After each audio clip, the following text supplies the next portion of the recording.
attachment to us. Each visit, no matter where they lived, Lori always expressed her deep appreciation that we gave them the greatest gift ever. That is just one part of why this causes so much pain. It is a betrayal that can't be explained. JJ was incredibly smart. He was reading on a middle school level by the time he was 4.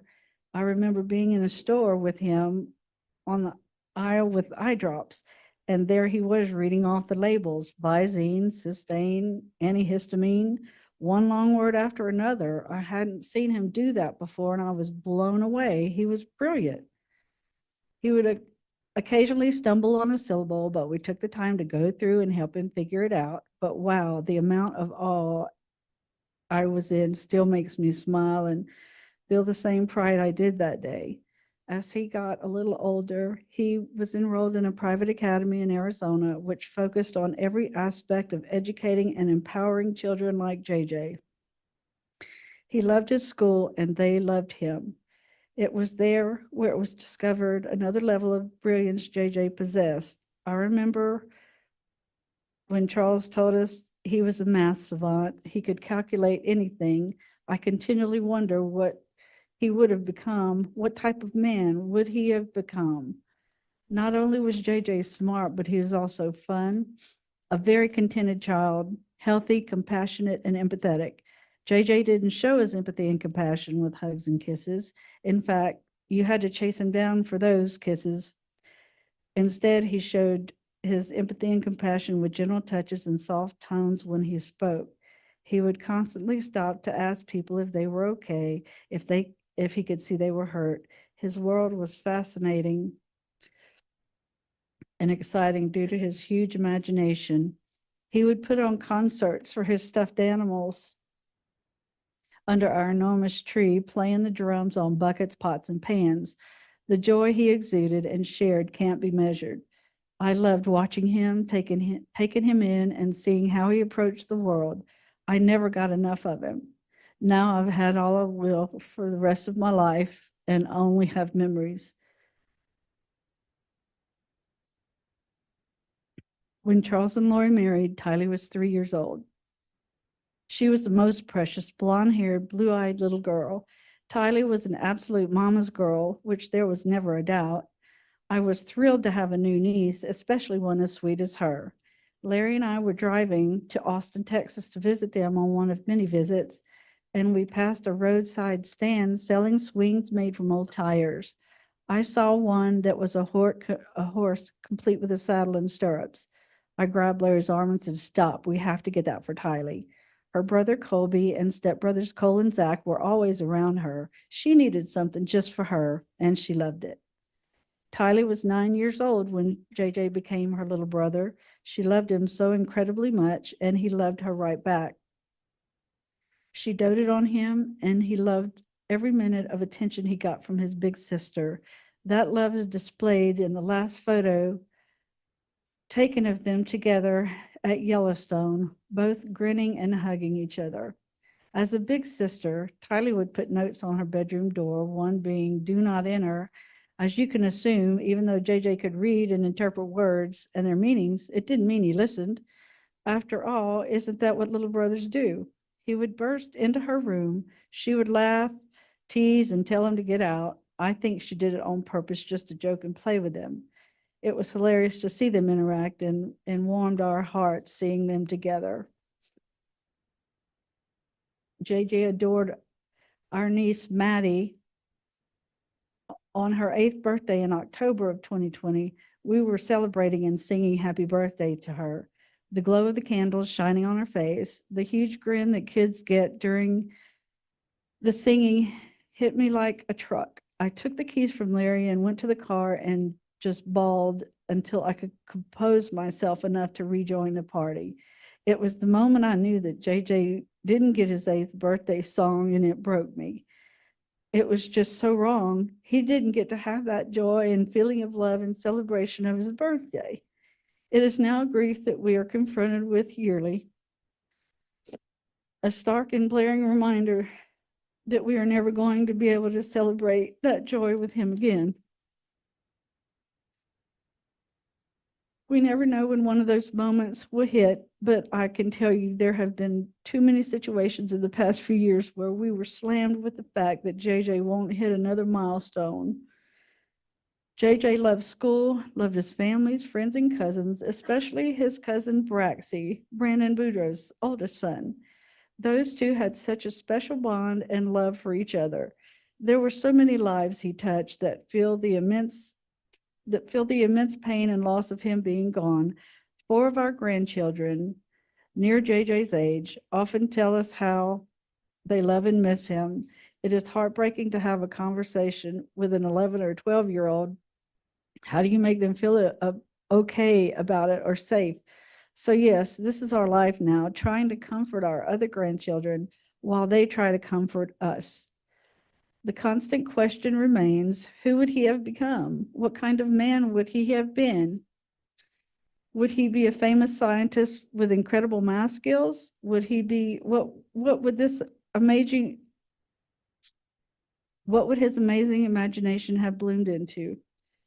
Would he have been the next Albert Einstein, Steve Jobs, Tim Burton, Elon Musk? We will never know.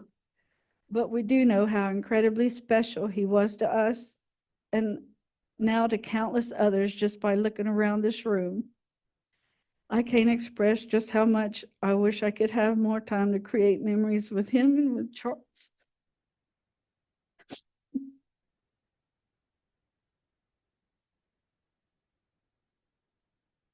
There's a hole in my heart and the hearts of every member of my family that can never be filled and will remain for the rest of my life. Thank you. Thank you.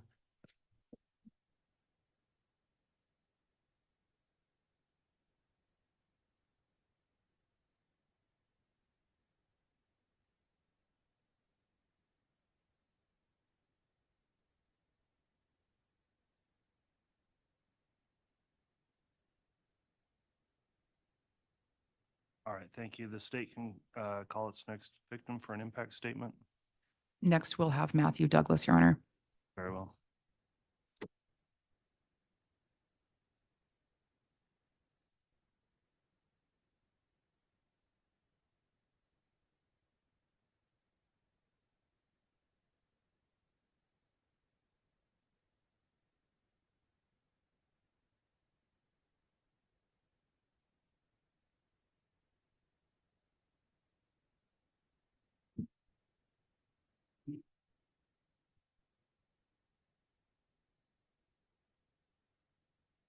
Good morning.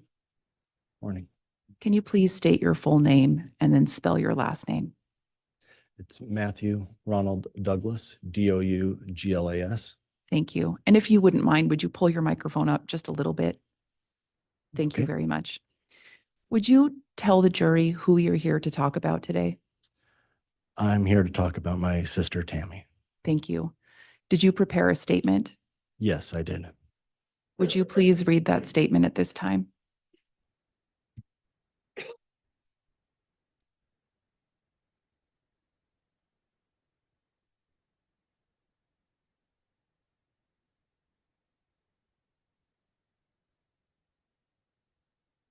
October 19th, 2019.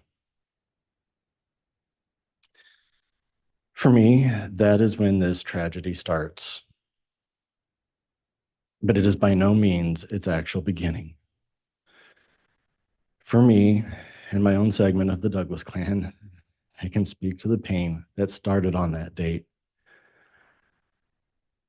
and how it only grew as more and more things in our lives were upended.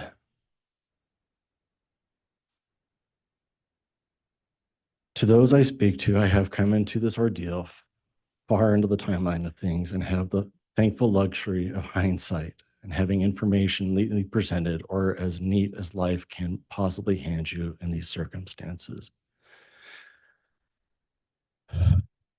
You're all on the outside looking in. For those of us directly affected,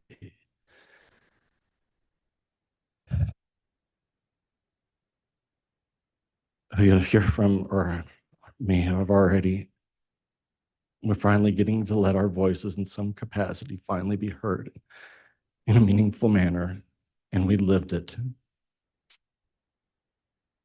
Often, minute to minute, hour to hour, day to day. For my little family, which for a family of 10, who am I kidding? It's not little. And especially for me, it has been a nightmare that you feel never ends.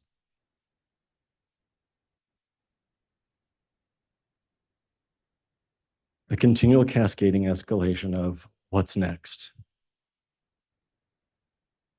Every time I felt I started to grasp an element of control, if such a thing can exist, of my grief over the loss of my oldest sister, something new came along and ripped it open. Hearing from your siblings that your brother-in-law has remarried and kept it from your family weeks after the fact. That's painful.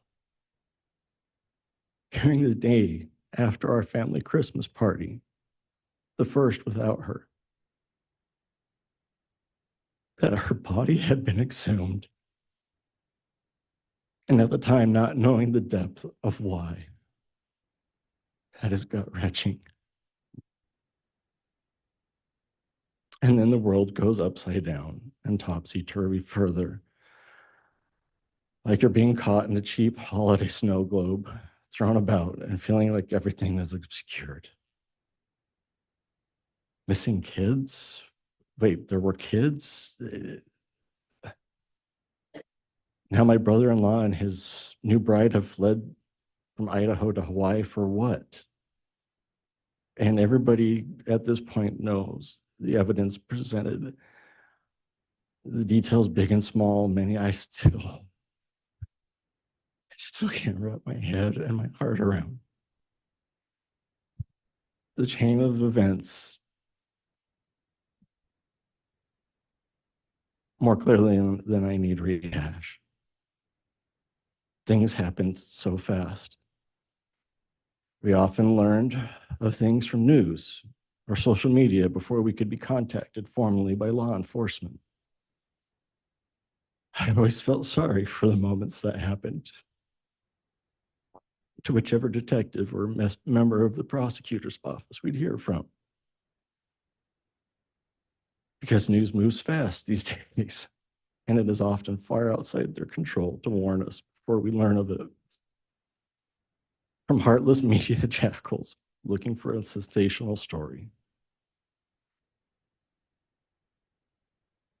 Thankfully, there's still good people that still exist in that profession too.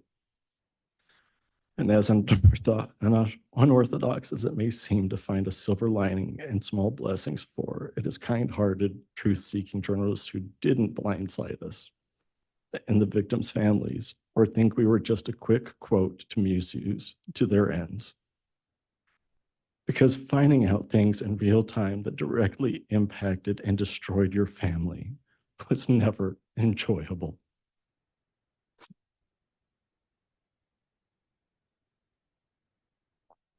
Finding out how much deeper the rabbit hole went in this with no consideration for our pain.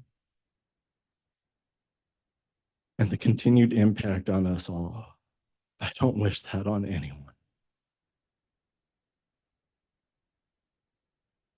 And yes, I said destroyed because losing Tammy, who to me was the emotional heart and glue of our siblings group, was a slow and steady destruction of elements of our family as we knew it.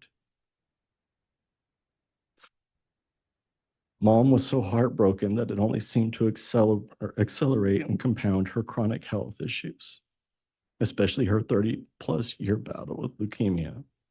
We lost her last year, just a little over a week away from now. It'll be a year on June 8th. As she seemed to finally be ready to lay down her proverbial sword and shield after a tumultuous spring of emotions tied to it all. I still remember the last normal conversation I had with her just 3 days before Mother's Day. when she went into the hospital for the last time and then was sent home on palliative hospice care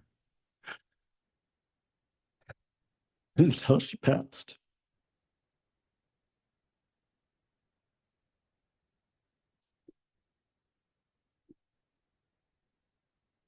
Mom isn't here today. And by no means am I her voice in anything, nor is anyone. She was uniquely her own. I can speak to the impact I saw secondhand on her of losing Tammy. We often joked in the last few years that I was her emotional support human because we both understood the things about a life of chronic pain and health issues. In some of our tougher conversations, we were open and honest about how much her being gone affected us. Mom missed her dearly every damn day. I miss her, but not the pain and the heartbreak she was in at the end, because she had long ago earned that reprieve. Tammy's kids cut off contact with a lot of the Douglas side of the family for years after everything, and in some cases still do,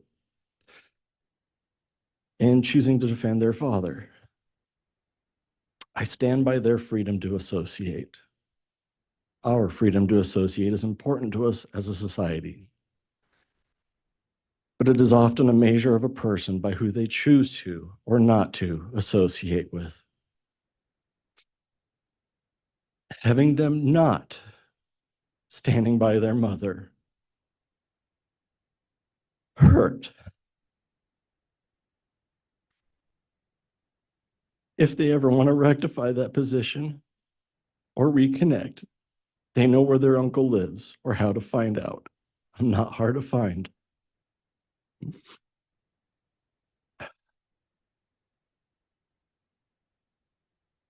Family ties were broken. To put it simply, the loss of Tammy revealed true natures and behaviors of family that perhaps previously were dismissed, hidden, or ignored blatantly. This isn't a place of grievances, but to explain the impact losing your sibling's heart and glue has. When masks come off and people are so true and real to themselves, for better or worse, that some recognize that things aren't healthy and it's time to fix that. It's painful creating boundaries with people in your life that you're really raised to believe you should fight like hell to protect and love dearly. But it's also healing, at least on the outside of the boundary, but things will never be the same. And Tylee and JJ, two kids I never knew existed prior to all of this, and to whom me and my family are now forever tied in tragedy to. I have kids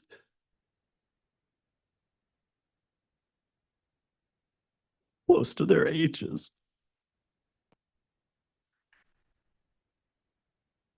To say, even though I'm not related to them, I'm not impacted would be lying.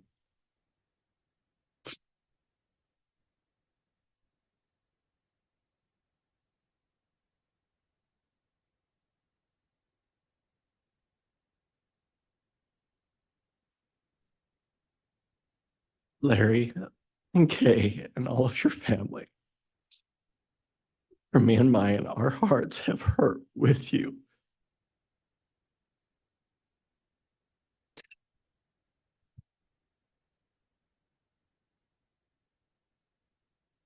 As I've seen yours hurt with ours over Tammy. We have been grateful to the fact without your tireless love for those children, would we even be here now? And you've been a voice for my sister when often others wouldn't have. Thank you. Thank you very much.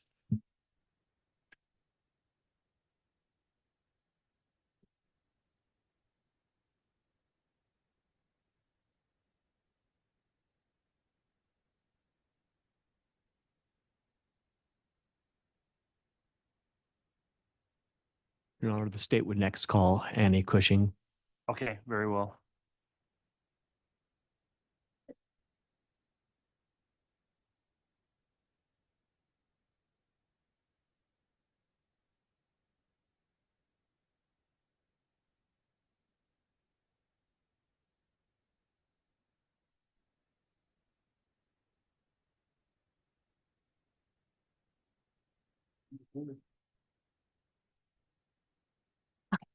Thank you. All right, Mr. Rickson, go ahead. Thank you, Your Honor.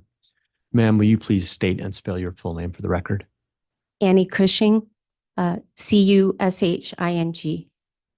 Can you please explain for the record, are you related to one of the victims in this case?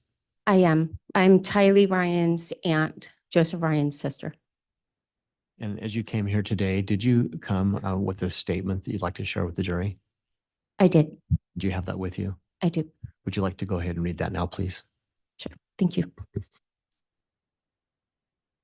I remember getting a call from my brother Joe in 2002 to tell me he had gotten married, converted to the LDS faith, and was expecting a baby. Joe had been the perennial bachelor of the family, in his 40s, never married, and no kids. So this was very surprising news. He wanted to fly me out to meet his new wife. They were both so excited to be having a little girl. They had already picked out her name and were well ahead of schedule, buying the best of everything this little baby would possibly need. A couple years later, we vacationed together as families. Joe was the quintessential first-time father. Every developmental milestone Tylee achieved convinced him all the more she was clearly a child prodigy. He was also convinced she looked just like him and would find excuses to refer to her as Daddy's little girl. Truth be told, Tylee actually looked more like her mom's side of the family, which I never told Joe. But on the inside, she was so her dad. She was always dressed like a princess and had an arsenal of hairstyles that she chose from each day. But once she learned to talk, she would let you know what she wanted and was prepared to negotiate those desires like she was finalizing a legally binding contract. Even as a little girl, Tylee knew what she wanted, and we were all her humble servants. Fast forward to 2018. I flew out to Phoenix. I flew out to Phoenix after my brother's death and was able to reconnect with Tylee. She was intelligent, clever, funny, sarcastic, and had the voice of an angel. She would just walk around the house singing. She would eventually take her love for singing to the karaoke platform Smule, leaving behind breadcrumbs for those of us who loved her and the thousands who would come to love her. But I could also tell she was depressed, and I desperately wanted to reach her to let her know I wanted to be in her life as much as she would allow. We just happened to connect on pop culture. We'd referenced ridiculous memes and viral videos, and her mom had no idea what we were talking about. So Tylee and I would take turns explaining the references. It was the first spark of connection, our common ground. Our second was over questions she had about what I did for a living. Oddly enough, her dad and I were both analysts. So I think it felt safer for her to ask about my world than her dad's, since any mention of her dad was a trigger for her mom, and she hadn't seen her dad in a while. I even told her that if nothing else, she definitely had the personality of an analyst. Facts were very important to her. Case in point, Her mom, who was braggadocious and never let facts get in the way of a good story, was telling me about one of Tylee's academic achievements, and Tylee corrected her on a relatively inconsequential detail her mom had overstated. I teased her afterwards and was like, dude, who does that? You couldn't have just let that detail slide. And we had a good laugh. But to Tylee, I think if it wasn't accurate, it just wasn't meaningful. She was exacting, just like her dad. My last night in Phoenix, we were supposed to have a girls' night out, but her mom changed her mind and said she was going to bed. It turned out to be the best gift she could have given me because it was the first time on that trip Tylee and I actually had time alone to connect. We enjoyed some small talk and foraged for food, but then I took a calculated risk and decided to share some things that I thought were really special about her. First, let me say, I've watched a lot of true crime over the years and know the tendency of family members to apply a halo effect to their loved ones after they pass, especially if they were victims. But after I left, one of my adult kids reached out to me to see how I was doing. We had an extended text message exchange about my time in Phoenix. And I talked about that interaction, which memorialized it. I just happened to find it in the course of the case. And I was like, no one's going to believe this actually happened. Everyone's going to attribute this to the Dateline effect. So I've actually published it publicly. For context, I had shared details about some of the conflict in the home leading up to this snippet. I wrote, Tylee opened up to me the last night after Lola went to bed. I feel trapped. I connected with Tylee, but don't want anything to do with Lolo ever again. And for this next snippet, I had shared some details about an outburst Tylee had toward her mom after she had said something grossly inappropriate about her dad. I wrote, she was this angry, resentful, sarcastic teen the entire week. Then we talked alone, and she was putty. She was so sweet and genuinely responsive to the genuine positive feedback I gave her. There's a picture of Tylee floating out there where she has the same sweet smile I saw that night. It had a vulnerability to it. It's my favorite picture of her because here she was, this walled garden, and in that interaction, she let me in. Even if it was just a step past the threshold, that brief exchange was the highlight of that week for me. Since learning more about her story, even up to that point, I completely understand why Tylee wasn't quick to let anyone in. Excuse me. By sharp contrast, according to Alex Gilbert, the defendant's neighbor who testified, he said Tylee didn't like people. That's not true. She wasn't ever angry or disrespectful in any way toward me, and I was there less than a week. We got along swimmingly. Now, his reported follow-up statement about her not liking him, that tracks. She was not one to suffer fools. I also found out in that chat she loved New York City. That was my open door. So I lobbed the idea of flying her out for her 18th birthday over the fence, and it was a hit. As I said in that text exchange, I was done with her mom and her extremist beliefs, but I thought there was a chance I'd have the opportunity to develop a relationship with Tylee that wasn't dependent on her mom. I planned to show her the best views that tourists don't know about, walk the High Line together, get real pizza, take her to the rotating restaurant in Times Square with breathtaking 360 views of the city, and let her reconnect with my daughter, who she hadn't seen since she was little. Her 18th birthday couldn't have been further from the celebratory event I had imagined. Excuse me. As her remains had been recently discovered in the defendant's backyard. Getting back to our last time together, I want to be fair. That trip certainly wasn't all bad. There were also some very sweet moments between Tylee and her mom, moments of hilarity and a fun outing. I also didn't see anything concerning with JJ. Everyone was nurturing and protective of him. JJ, like his big sister, didn't let just anyone in. I had no idea if I'd be able to connect with him. I was fascinated by this little boy who had a wild imagination and the closest bond I've ever seen a child have with a dog. Bailey was his constant companion.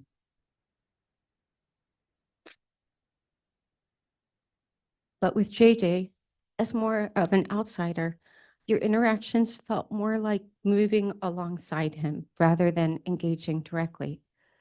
So I was looking for, any possibility of our worlds to kind of cross.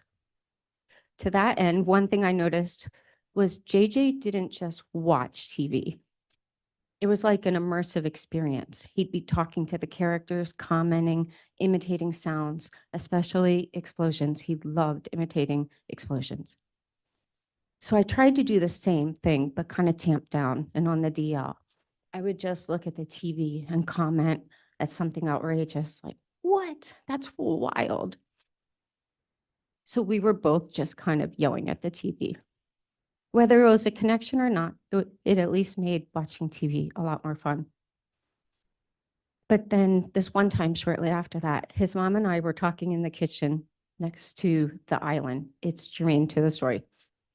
As a function of JJ's autism and unbounding energy, he'd run in this one circuit, which included the area just on the other side of the island. And their house at that time was palatial, so it was a pretty significant circuit. But on one trip, he broke out of his circuit and without slowing down, ran into the kitchen and into me, throwing off my balance a bit because I wasn't expecting it. Without a word, he hugged me and kept on running. I stood there stunned and asked his mom, was that a drive-by hugging? I was so touched because it was the first discernible indicator that we connected. That night, as she was putting him down for bed, I heard him ask her, will Annie be here when I wake up?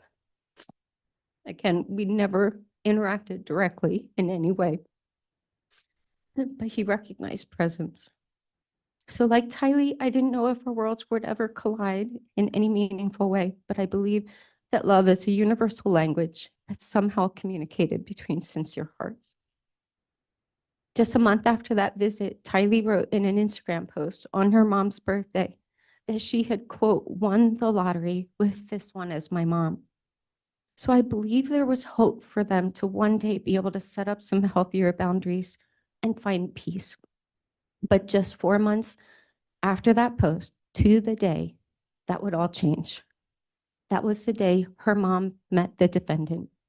It was the spark that eventually would set so many of our lives ablaze. This case has been death by 1,000 cuts. Each detail that would come out over the past 4 years was just another cut. Sorry.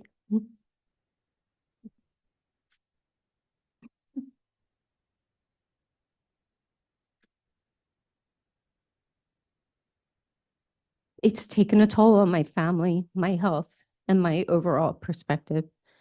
And it felt like the world had become a more dangerous place. Just a little peek behind the curtain. There was one time early in the case, Tylee and JJ were still missing, and the city was in lockdown because of the pandemic, and police were out en masse because of protests and riots in the city. It was like the whole world had gone mad. But I had gone for a run through Times Square, which looked like a ghost town with a sea of mental health billboards. When I passed a corner newsstand, there was a picture of Tylee and JJ on a magazine cover with a heart-grabbing headline. Seeing that against a backdrop of what looked like a post-apocalyptic landscape made it all the more surreal. But to be clear, it's still surreal. It always will be. If someone had told me in 2002 that in 20 years' time, Joe and Tylee would both be dead, and I'd be swept up in a criminal case around Tylee's murder, I wouldn't have believed it. Tylee had her whole life ahead of her. She had dignity, she had dreams, she had goals. This defendant stole all of that. To close on a high note, a Greek philosopher once said, "The wheels of justice turn slowly, but grind exceedingly fine." I believe that has happened in this case. Thank you. Thank you, ma'am. Your Honor, we've had a question raised. We might ask the marshal if there's a box of Kleenexes at the witness stand. Sure. And Judge, could we have a sidebar for a minute as well? Yes.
something that I can never reconcile.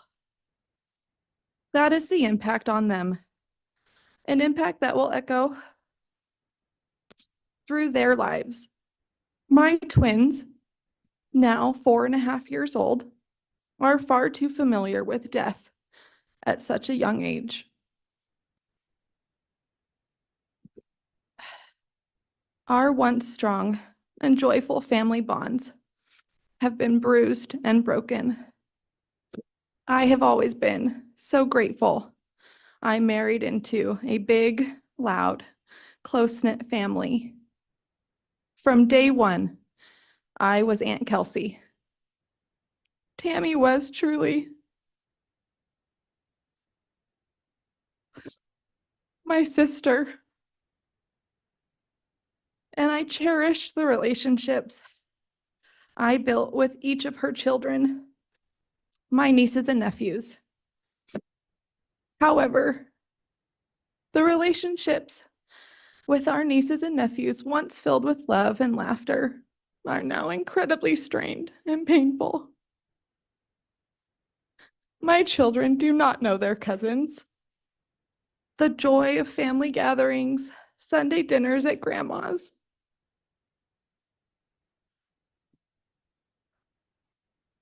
running around the neighborhood with their cousins, all the things that made our family vibrant and united are now lost.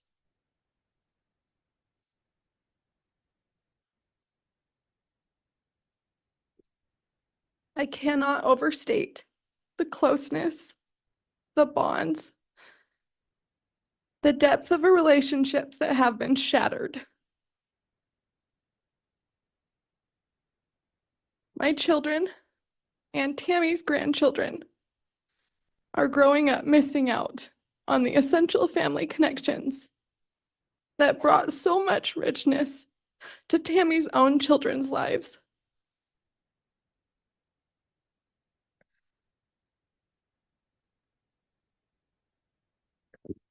I desperately hope these relationships can be repaired.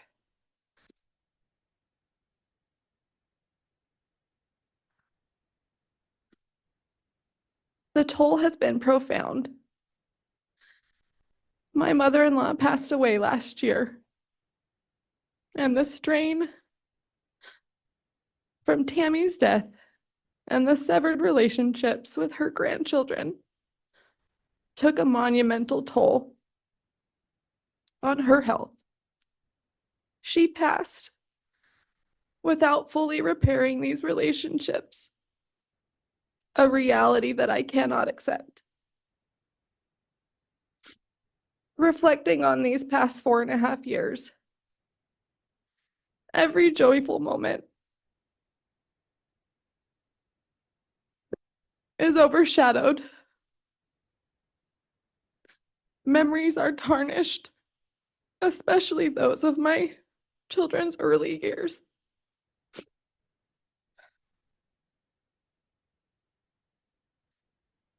We've sought counseling.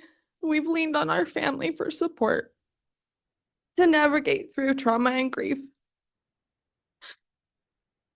But we are exhausted beyond measure.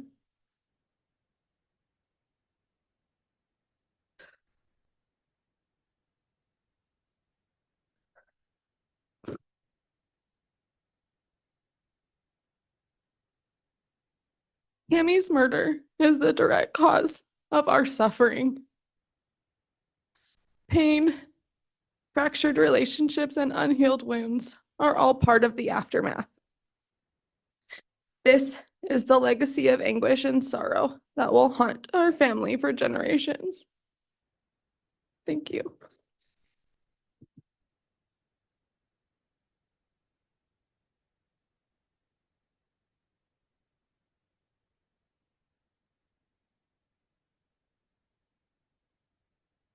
All right, if the state has another victim to have an impact statement offered, we can do that at this time. Thank you, Your Honor. The state would call Ben Douglas.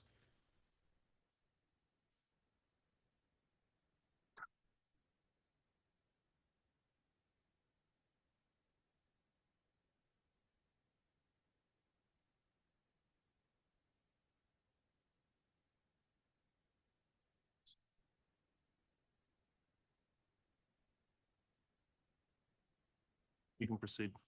Thank you. Mr. Douglas, can you state your name and spell it for the record?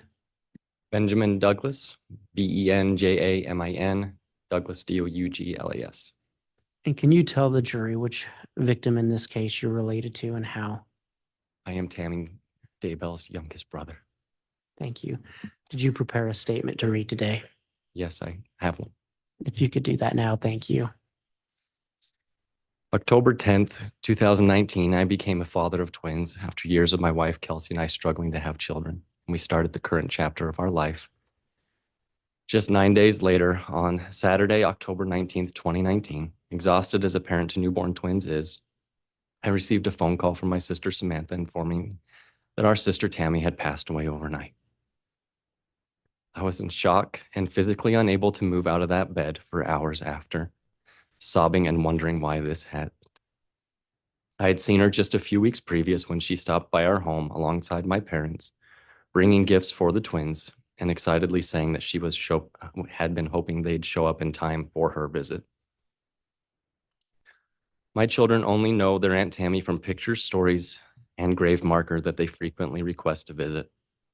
They only know their dad as someone dealing with great amounts of grief and anxiety, and I only know how to parent as someone fighting through the tidal waves of loss, media coverage, texts, phone calls, and at-home visits from reporters. The amount of sleepless nights I've had from raising twins pales in comparison to the nights I've been kept awake by nightmares of someone close to me hurting my children. The amount of damage, having trust that was built over decades of family time, completely broken, does to an individual is unmeasurable. The pain of not just losing your sibling, but to have their children, my nieces and nephews, completely alter their relationships with me is excruciating and a lasting hurt.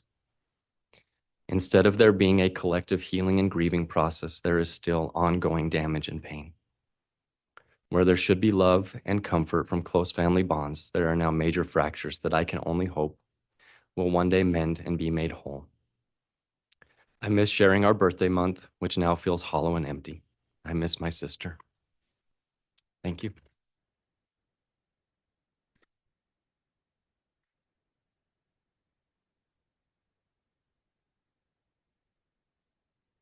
All right, if the state would like to call another victim to make an impact statement, you may do so.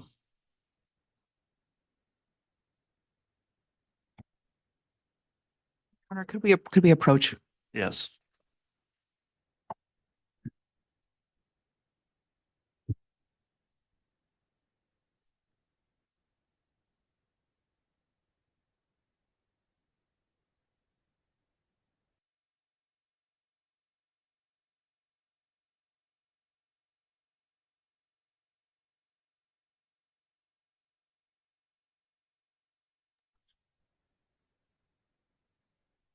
All right, thank you, council. We've been going some time at this point. In lieu of lunch, however, we do just want to take a restroom break because I'm not sure that there's too many more. However, I think it is a good time to stop and give everyone a break for a moment. So we'll take about a 15-minute recess and come back on for additional victim impact statements. All right, please.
All right.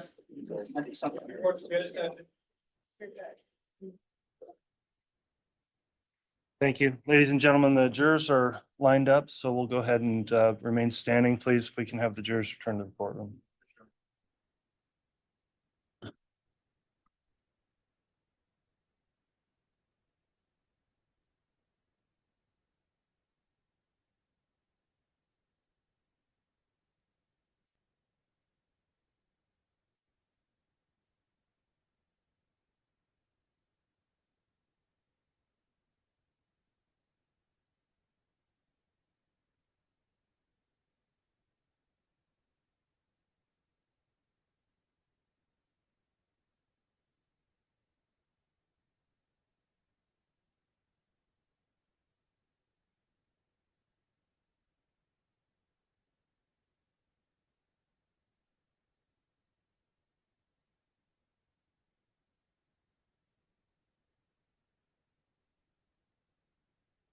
All right.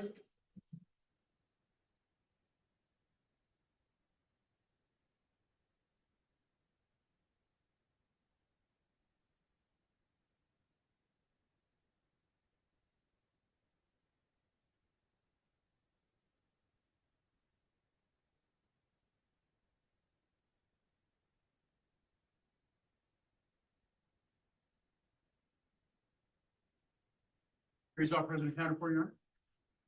Thank you. Please be seated.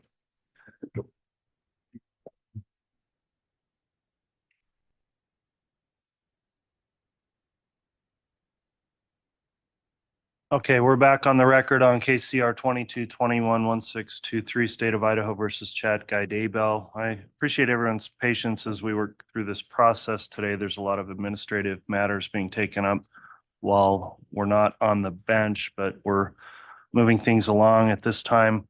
I'll note the jurors have returned and are properly seated. And we are continuing with victim impact statements, and I believe the state has a few more victim impact statements this afternoon. So who's going to be calling the next victim up to the stand? I will, Your Honor. All right, Ms. Beatty, you can call the next person to give a statement. Your Honor, the next individual would be Colby Ryan. Okay.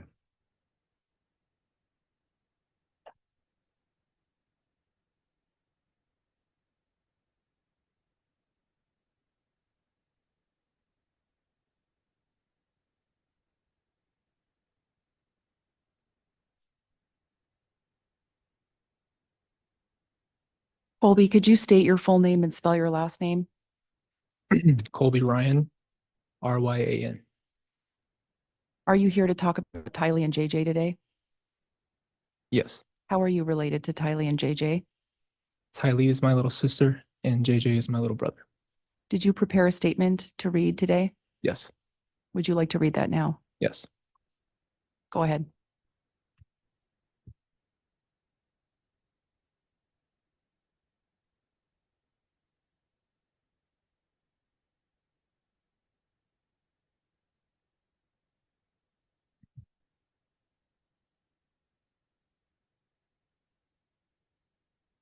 It is very hard for me.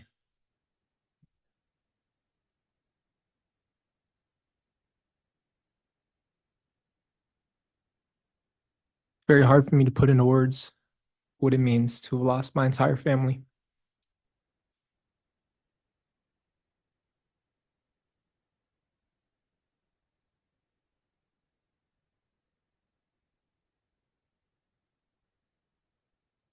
I lost the ability to watch Tylee and JJ grow up.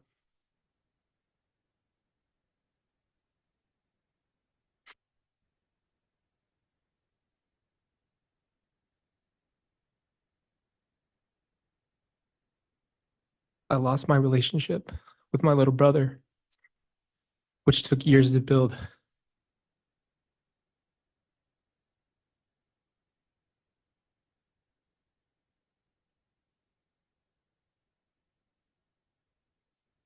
Ugh.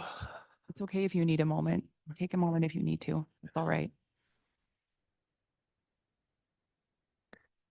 It took years to build to even have him be able to look us in the eyes. I lost the ability Sorry. Sit with my little sister and talk and share our lives. So in short, I lost everything I've ever known. I lost the ability to share my children with them, or have my children have the privilege to know them and be loved by them.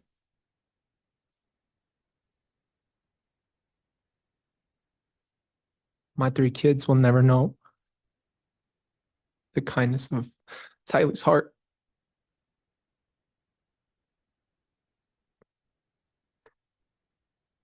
Or JJ's silly and goofy personality. But more importantly, Tylee and JJ lost their lives. Tylee will never be able to travel like she always wanted to, or have a family of her own.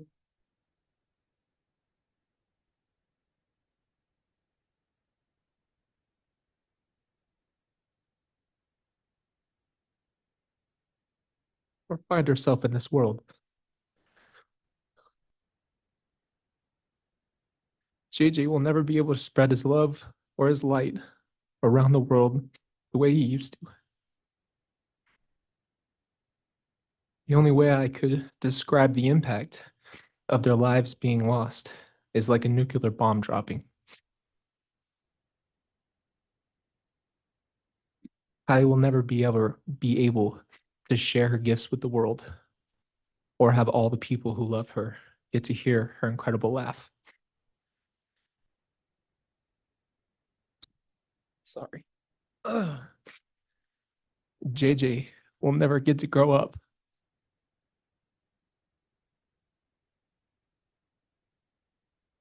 And share his one-of-a-kind personality with the world. And everyone who's lost him feels the void.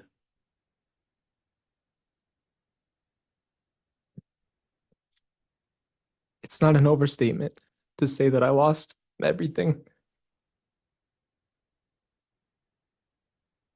But more importantly, we all lost Tylee and JJ.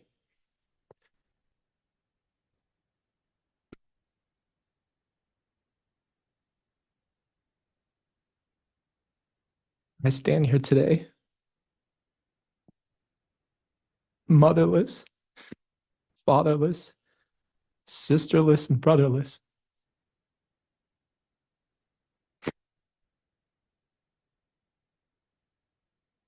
The only course forward is to trust in Christ, knowing that He has them in His arms, and wait for the day that we all meet again. I pray for all of you who have bleeding hearts. Thank you. You.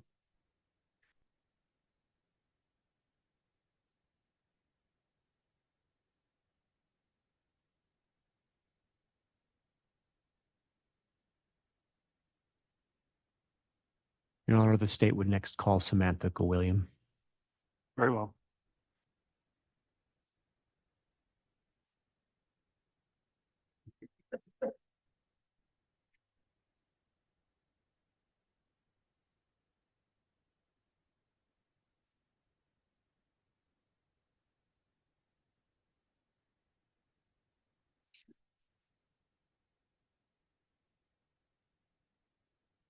Go ahead, Mr. Wixom. Thank you. Ma'am, will you please state and spell your name for the record? Samantha Gwilliam, Gwilliam. And could you remind the jury how you're related to the victims? Tammy is my sister. And do you have a prepared statement? I do. Would you like to go ahead and read Yeah, that now? I would like to. I speak out for my sister, Tammy Daybell, because she cannot speak for herself. She is dead. And others who were supposed to stand up for her, protect her, and love her did not. From the moment I found out that she was gone, I've never felt peace. In the first few weeks, I had a gut feeling that something wasn't right. and that someone had done something to her, but I didn't know why. So many questions come up as a quick funeral is arranged, no autopsy and no answers. As we find out about a quick marriage, I smell a rat. As any woman does, I search out answers and dig through whatever evidence I can find. None of it was reassuring or good. There's still no peace to be found. We are questioned by police about missing children. And this uneasiness I had felt about Tammy's death only intensifies. We are notified that Tammy has been exhumed. And this is my first moment of maybe now I can get the answers I seek. But with the pandemic and exhaustive testing, I don't see results for a long time. My family sits in a limbo of not knowing why or what happened. In the meantime, there's a large investigation, many more questions. We are hounded by news reporters through phone calls, texts, emails, social media, and even with surprise visits at our front door. Still no peace. I am asked about a pet cemetery.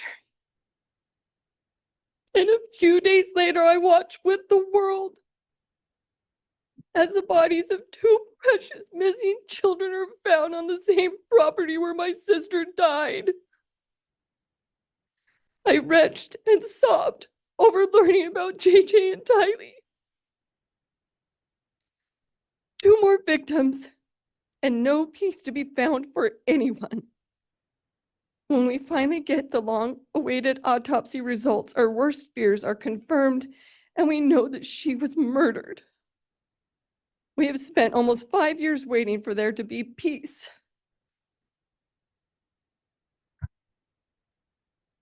My sister, Tammy, was my best friend. Before she moved to Idaho, we talked to each other almost every day, or saw each other almost every day. Her first year there was a hard adjustment, but she made a place for herself there and was a great member of her community. Tammy was a force for good at her school, influencing children, making friendship with others, and being a person you could count on.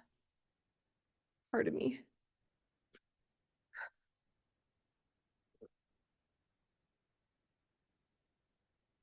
She loved being a mom, and especially a grandma. She was so excited to be part of their lives. She was content and happy. Her and I had made plans that when we were old that we would live next door to each other. We helped raise each other's children. We were excited for the future. My last visit I had with Tammy is the last time I have felt any peace. I would not be a good sister if I did not defend Tammy as well. She was made out by some in this court as if she was lazy and fat and dying from an illness. Look at me right now. I am the same age as Tammy was when she died. She was in better health than I am right now. Do I look like I am dying? It is not a crime to be a middle-aged woman trying to be healthy and still play a video game or eat fast food occasionally. My sister was ripped from our lives. Because of her murder, we lost a beloved mother, grandmother, sister, aunt, and daughter. She is irreplaceable. She started with 1 grandchild and missed seeing the next 5 that would be born. They will never get to know her. But when Tammy died, that is not the only thing that we lost. Her absence created a void that is unmistakable. We used to have a close relationship with Tammy's children, but now our relationship is strained, and some of the kids that I helped raise no longer speak to us. My mother passed away last June. She had to spend the last of her years separated from these same grandchildren for no fault of her own. My mother declined in health while still not having peace. Her passing was marred by the fact that Tammy's children chose to not participate in her funeral. The lies, deception, and murder have ripped our family apart. we do not feel peace. I am not a dark person or a zombie, and for me and my family to be portrayed this way is unacceptable. I am tired of being vilified, so there is a reason to not listen to me. I stand for truth, and I don't lie. So know as I say this now, my sister should not be dead right now. She should be here alive and smiling with her family and friends. She should be doting on her grandchildren and taking care of her animals. It is a cruel world that has taken her from us. We need to feel some peace for the first time in 5 years. I miss my sister every day. I will grieve for her for the rest of my life. I speak up for her now because she needs a voice. Thank you. Thank you, ma'am.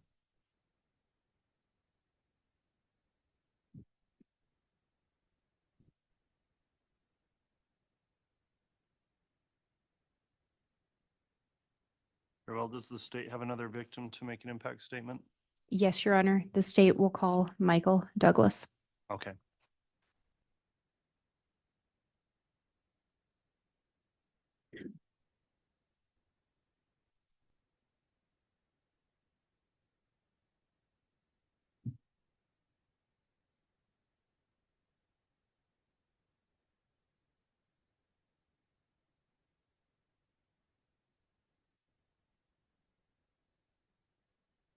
You can inquire, Ms. Blake. Thank you. Would you please state your name for the record? Michael Douglas. And are you related to a victim in this matter? I am. And who is that? Tammy. How are you related to Tammy? I am Tammy's sibling. Did you prepare a statement for today?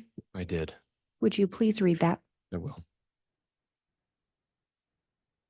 I am Tammy's older brother and the oldest of the Douglas siblings. My experience and the impact this has had on me has been profound. The day Tammy was killed, I received a phone call, and I looked down to see Samantha's name, and I answered the phone. Good morning. Samantha said, "It's not going to be." It turns out she was right. I was in shock, and after the funeral, I drove to Idaho the next morning to be at her Idaho memorial. When I left, I called my wife and told her something was off. I tried to keep everyone from jumping to conclusions, mostly myself. I probably should have done more jumping. When we heard about the marriage, we were given a false date to lead us to believe that it had not been only 2 weeks. Then we found out the real date. I'd received a call from my Aunt Vicky and my cousin Julie, encouraging me to pursue an autopsy. I told them I couldn't because I was doing everything I could to keep my mom and dad alive.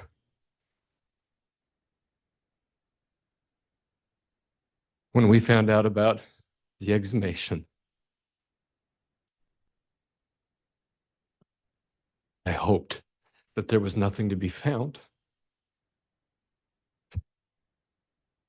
I never wanted someone to be more wrong than I wanted Aunt Vicky to be wrong.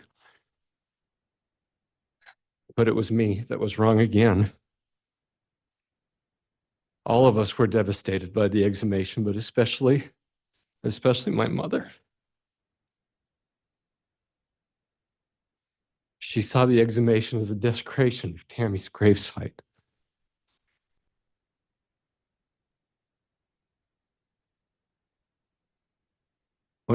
Once Tammy was reinterred,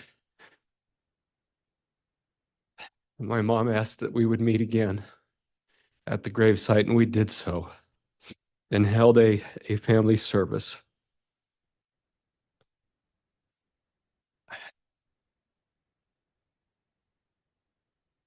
I then received a phone call from my mother indicating that there were 2 missing children. I remember where I was, what I was doing, and the exact feeling of, oh, please no. Please don't let this be so. My heart sank, and I said to my mom, Mom, Chad told us they were empty nesters. Surely this is a mistake, not anything to worry about. Maybe they have them in hiding. Maybe there's something else going on. Oh, I was wrong again. People would come up and ask if the kids had been found yet when they would see me in public. And the stress and anxiety grew.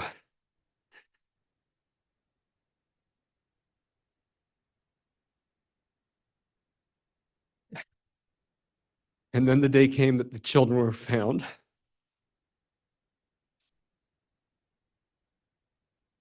I broke into more pieces than I can count.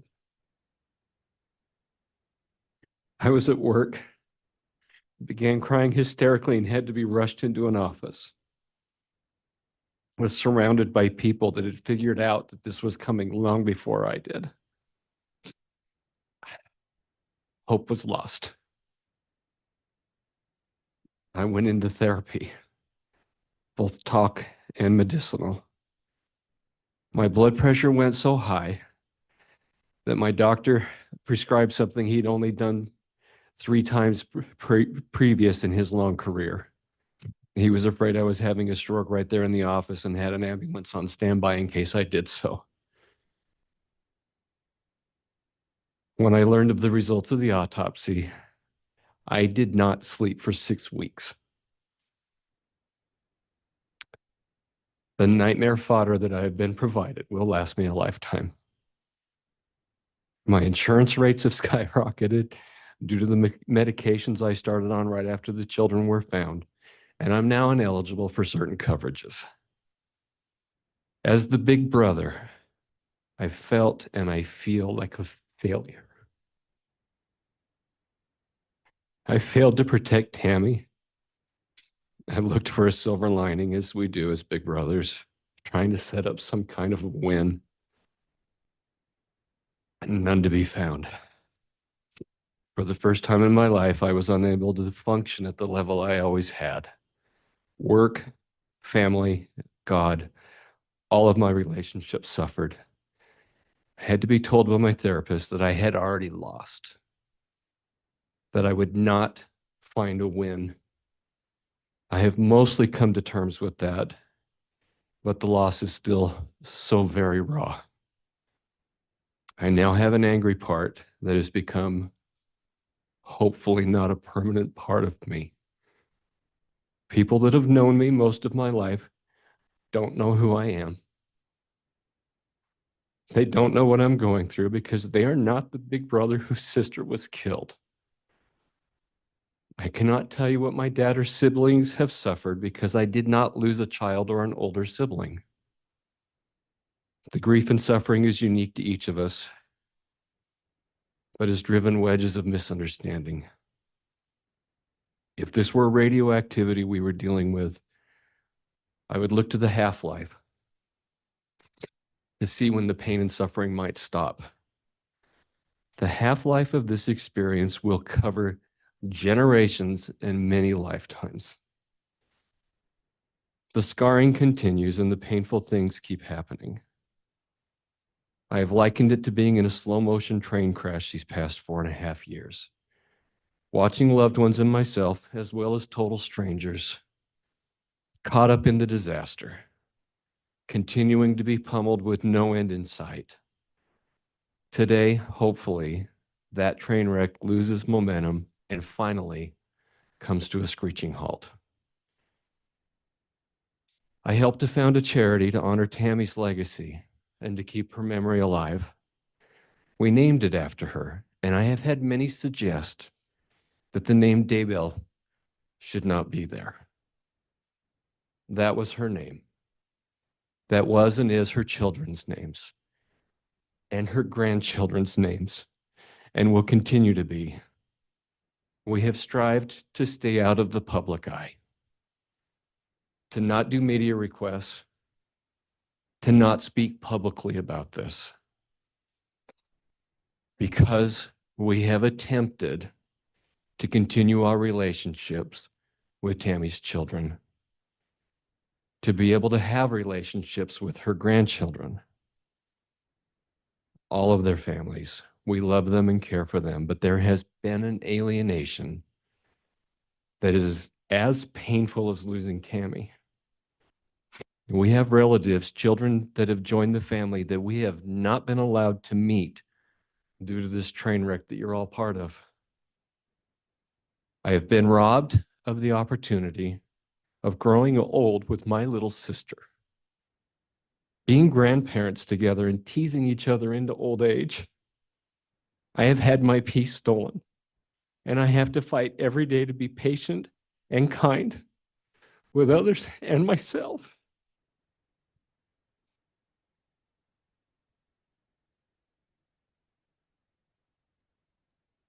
I have had some that have seen my wounds and have attempted to exploit this time of anguish for their personal gain.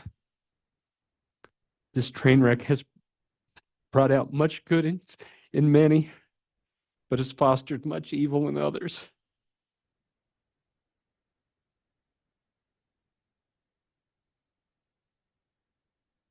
I have lost a large portion of my income, my creative energy, and my ability to be of service to others due to the general loss of energy and health that this has caused.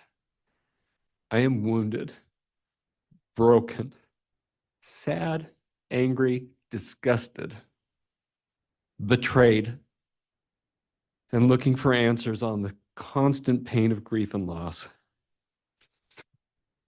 We hope that after this is over, we can attain closure and healing and take the next steps to finding ways to heal and grow stronger from these wounds afflicted upon us. Tammy, JJ, and Tylee have all been robbed of that choice and that chance.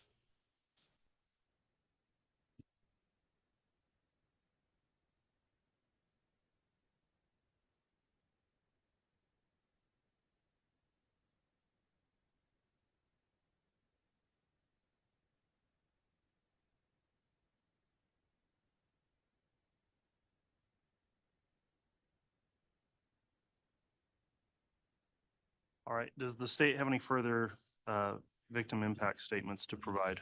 We do not, Your Honor.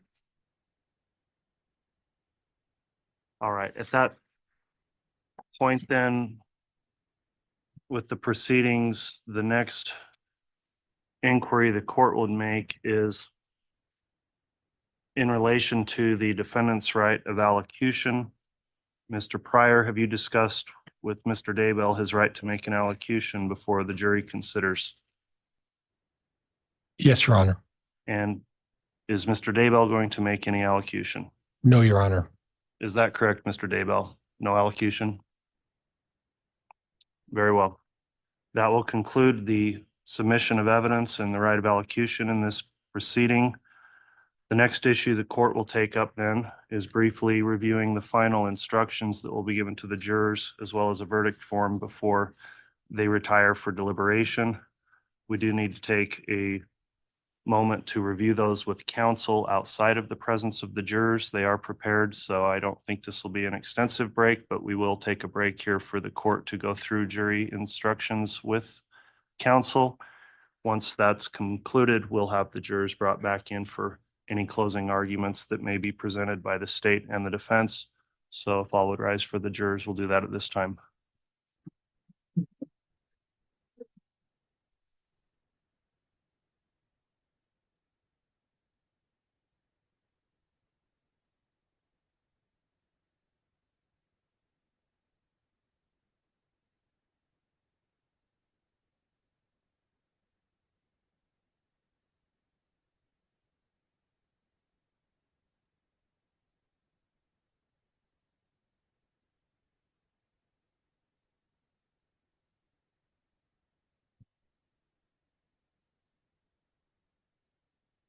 Thank you. Please be seated.